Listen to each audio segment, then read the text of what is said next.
Bien, je souhaite évidemment que tous mes collègues socialistes continuent à porter le programme sur lequel on a été élu, le programme du nouveau Front populaire. Mais les discussions que vous évoquez à raison, à mon sens, c'était une farce depuis le début. Comment vous voulez prendre au sérieux M. Bayrou sur le sujet? M. Bayrou, c'est l'artisan de la première idée de réforme en 2019-2020, qui était la retraite par points, c'est-à-dire partir plus tard également, mais en plus sans savoir quel montant de pension on aurait. Donc tout cela était de la poudre aux yeux. C'est la raison pour laquelle nous, les Insoumis, nous n'avons pas été à des rendez-vous pour négocier un hypothétique gouvernement qui n'avait absolument aucun sens, et on le voit d'autant plus ce soir.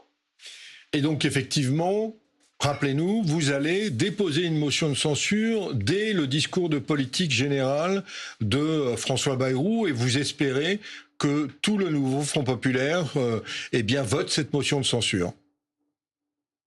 Je crois qu'on a perdu la liaison. Je suis désolée. Ben non, il est revenu. Voilà. Alors Adrien Clouet, vous êtes de retour. Je ne sais pas si vous avez entendu la question de Jean-Jérôme Bertolus. Vous avez entendu ma question qui est assez... Oui ?